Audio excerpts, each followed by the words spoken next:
Assalamualaikum warahmatullahi wabarakatuh. Saya Nur Matias, Kepala Balai Pelestarian Kebudayaan Wilayah 7, Provinsi Bengkulu dan Lampung. Tahun 2024 ini kami melaksanakan kegiatan Wastra. Wastra yang kita angkat adalah berkaitan dengan kain basurek. Karena kain basurek sudah menjadi sebuah warisan budaya tak benda Indonesia dari Provinsi Bengkulu. Kain basurek ini sudah ditetapkan oleh Kementerian Pendidikan Kebudayaan RI tahun 2015. Perlu kita ketahui adalah wastra kain basurek ini merupakan salah satu primadona, salah satu identitas dari masyarakat Bengkulu. Karena kain basurek ini ketika orang datang ke Bengkulu pasti akan menjadi sebuah oleh-oleh yang akan mereka bawa. Di dalam kain basurek ini kita punya 7 motif. 7 motif tersebut yang saya ketahui, pertama berkaitan dengan kaligrafi, kemudian berkaitan dengan nerung paku, dan kemudian urung kuau, dan lain-lainnya. Ini yang menjadi sebuah ciri khas asli dari kain basurek yang ada.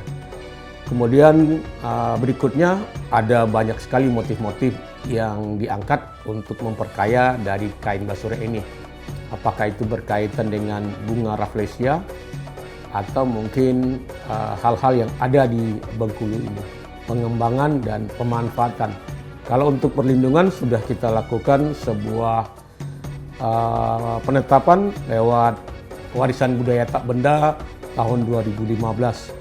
Dan kemudian untuk pengembangan berikutnya supaya kain wastra, kain basurek ini bisa dijadikan sebuah modal di dalam proses pengembangan kesejahteraan masyarakat di Provinsi Bengkulu ini harus kita kembangkan. Salah satu bentuk pengembangan yang kita lakukan adalah bagaimana kita bisa memperkenalkan kain basurek ini kepada masyarakat Bengkulu maupun orang-orang yang datang ke Bengkulu sebagai sebuah oleh-oleh dan kemudian bisa menjadi sebuah kesejahteraan untuk kita bersama. Makanya kami melakukan kegiatan wastra ini dalam bentuk melakukan parade fashion show, kemudian melakukan sebuah talk show yang berkaitan dengan kain basurek. Karena kain basurek sudah menjadi sebuah ikon dari Provinsi Bengkulu, dan perlu diketahui juga Bapak Ibu sekalian dan kita semua bahwa yang namanya pelestarian kebudayaan itu harus kita lindungi, harus kita kembangkan dan harus kita manfaatkan. Karena di satu sisi banyak sekali orang-orang yang hidup di dalam wastra berkaitan kain basurek ini. Karena ini yang perlu kita dorong kepada masyarakat sehingga masyarakat memahami dan kemudian bisa memperkenalkan kain basurek ini kepada masyarakat di luar Provinsi Bengkulu untuk oleh-oleh. Di satu sisi juga harus dilindungi karena kain basurek ini punya makna dan punya sebuah karya budaya yang harus kita lindungi karena di sana banyak syarat-syarat nilai-nilai budaya yang harus kita kembangkan. Ini yang harus kita lakukan di dalam proses wastra dengan tema kain basurek. Mungkin itu yang bisa saya sampaikan kepada kita bersama. Mudah-mudahan kegiatan wastra kain basurek ini bermanfaat untuk kita bersama dan kemudian kita bisa melestarikan kain basurek ini untuk dilindungi, dikembangkan dan dimanfaatkan. Dan mudah-mudahan dengan adanya kain basurek ini bisa menjadi sebuah kreativitas dan inovasi dari semua masyarakat yang menggeluti kain basurek untuk kesejahteraan mereka, untuk nilai budaya mereka, dan untuk kelestarian dari kain basurek itu. Mungkin itu yang bisa saya sampaikan. Terima kasih. Mohon maaf. Wabillahi taufiq wal hidayah. Wassalamualaikum warahmatullahi wabarakatuh.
Pengertian besure, karena Bengkulu disebut batiknya itu adalah besure, kain besure. Kain besure itu yang disebut besure itu bersurat. Bersurat itu yang bertuliskan ciri khasnya kaligrafi Arab. Nah, disitulah motif batik Bengkulu yang disebut kain besure itu.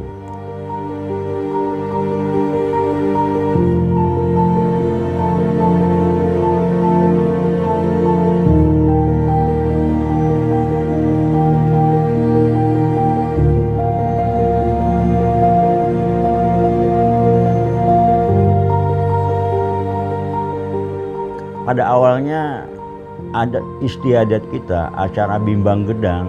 Di dalam rangkaian acara bimbang gedang itu terdapat pertama siraman, mandi-mandi, itu menggunakan kain besure.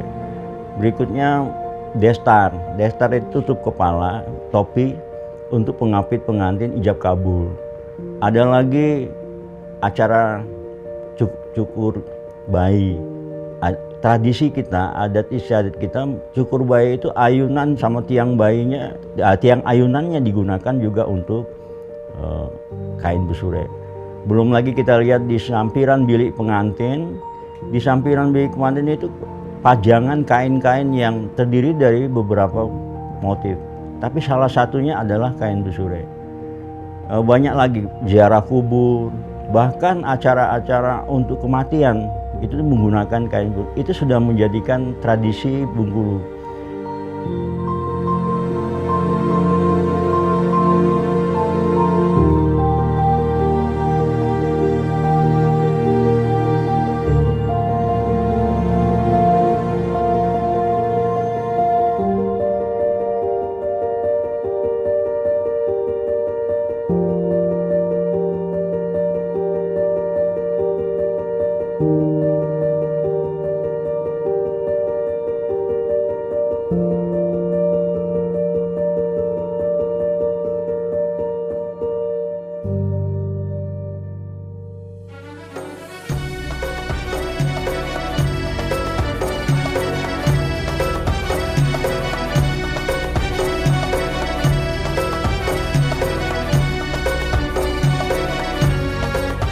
Saya kenal batik tulis ini di tahun 2017, itu baru mengenal apa itu namanya batik.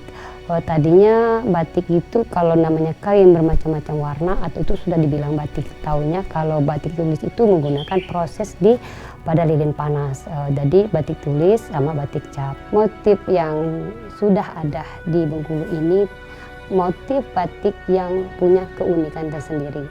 Di saat saya terjun atau pembuatan batik pertama kali, di situ ada bunga rafflesia yang menonjolkan khas daerah Bengkulu. Dengan disitunya saya sudah jatuh cinta di motif ini. Saya sudah ngambil mata pilihan batik. Namun saat itu saya nggak tahu kaligrafi ada busure Bengkulu, belum tahu. Hanya lukisan proses teknik pembatikan, hanya berbentuk lukisan. Nah, dari situ awal mulanya. Setiap saya pameran, ikut rombongan Pak Avandi, rombongan Ade Virus dan lain, saya membuat kaligrafi, tapi lukisan. Nah, kenapa saya tidak dominan kepada yang lain? Karena dari situlah asal saya mencintai kain besure. Nah, berikutnya karena Bengkulu dia angkat pertama kali itu tahun 1983, zamannya Pak Gubernur Suprapto. Nah, Ibu Gubernur mengadakan bimbingan pelatihan BIMTEK yang pertama kali, pesertanya adalah organisasi PKK, Dekranas. Nah, ditopang dengan P2WIK dulu namanya, Pak Julius Mukhtar, mengajak bersama bagaimana kita mempromosikan bahwa Bengkulu punya batik khas. Busure diperkirakan, ini sejarahnya diperkirakan, masuknya Sentot Alibasa Nah, itu pengikut Sentot Alibasa itu orang-orang dari Jawa ke Bengkulu. Diperkirakan mereka memproses saat itu, tapi belum dikenal. Besurek itu belum dikenal. Mungkin tidak melalui penggunaannya, pengembangan menggunakan hem, tapi diperkirakan orang-orang pengikut Sentot tersebut berdomisili di Bengkulu. Bahkan motif-motif besurek tersebut dipegang sama orang tua-tua. Ternyata orang tua-tua menyampaikan, kami cuma mau dapat ini dari bukan buat, katanya. Dia bilang hanya dapat dibeli. Dulu sejarahnya juga Bengkulu itu terkenal dengan rempah-rempah sebenarnya. Bapak temukan 7 motif itu, antara lain dia punya fungsi dan maknanya. Nah, karena apa? Setiap penggunaan motif itu digunakan, satu untuk misalnya acara kaligrafi Arab, untuk motif kaligrafi Arab warna biru itu dipakai untuk destar. Terus yang warna merah manggis itu yang kemarin kita lihat juga rembulan dan kaligrafi Arab itu untuk mandi-mandi. Dan burung kuau, kaligrafi Arab, pohon hayat, itu percampuran antara bunga cengkeh dan lain sebagainya. Bahkan relung paku masuk di dalamnya. Itu berurut dengan ada makna dan fungsinya. Warnanya saat itu hanya biru, merah kecoklatan, itu saja.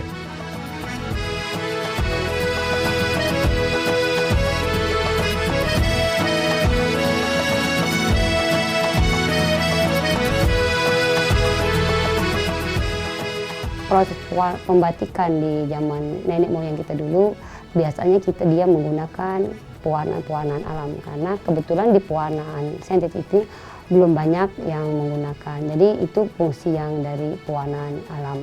Jadi pewarnaan alam ini banyak sekali yang bisa kita manfaatkan. Seperti kulit kayu mahoni, nanti timbulnya warnanya kecoklatan, misalnya limbah dari kulit kelapa muda, jadi warnanya seperti coklat kehitaman, dari kulit mangrove, itu yang ada di sekitar kita. Jadi kalau pewarnaan yang alam yang lainnya, kita ngambilnya ke luar provinsi Bengkulu. Relung besurek menjelajah tanpa batas. Dia bisa kemana saja. Dia lebih luas. Dia bisa masuk kemana kita membuat motif, pasti ada relung. Itu bercirikan kaligrafi Arab, tapi tidak bermakna dan tidak berupa huruf waw, sim, ha, jim, ain, lain. Tidak. Bebas. Tapi relungnya itulah yang mencirikan besurek atau kaligrafinya. Lebih indah, lebih enak dipadukan dengan flora, fauna, motif-motif lain yang ada kearifan budaya lokalnya di Bengkulu bisa dimasukkan.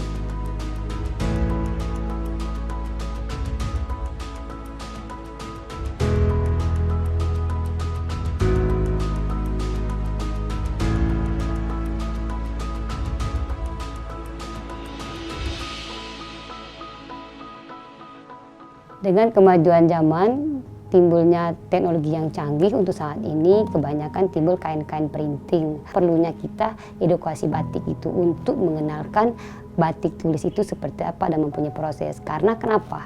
Batik tulis itu mempunyai proses bermacam-macam, menggunakan lilin panas. Sedangkan kain printing atau sablon itu bukan batik, itu kain bermotif batik. Sebenarnya memang harganya murah, 45.000 semeter.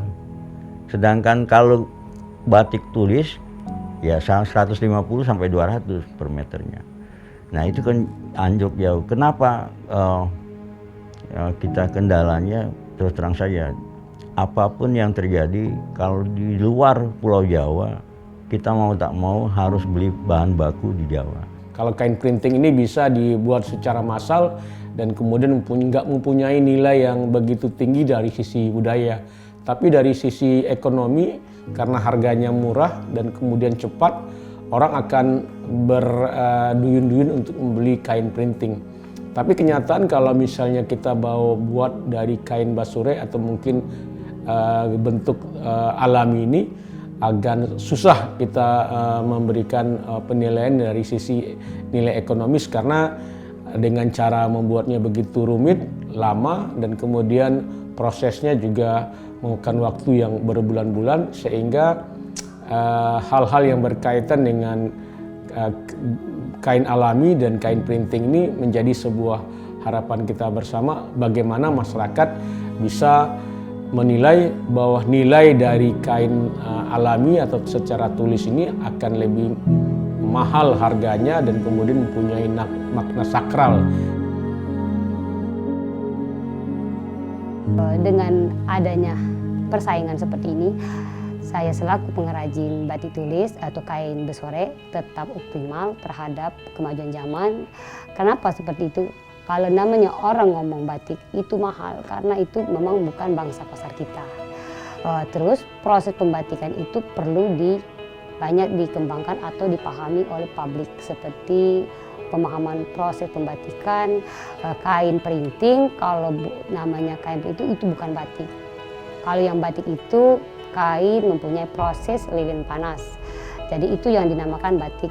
Kalau kain produksi hasil dari mesin itu namanya bukan batik, kain bermotif batik. Peran pemerintah masih harus terlibat. Misalnya menentukan regulasi aja, penetapan tentang masalah berkaitan dengan masalah bagaimana kita memproduksi di Bengkulu. Misalnya ada order, ada produk yang harus bukan partai besar, artinya skala kecil, cukup berkelompok perajin yang ada di Bengkulu bersatu, dipastikan oleh pemerintah jangan mengambil di luar.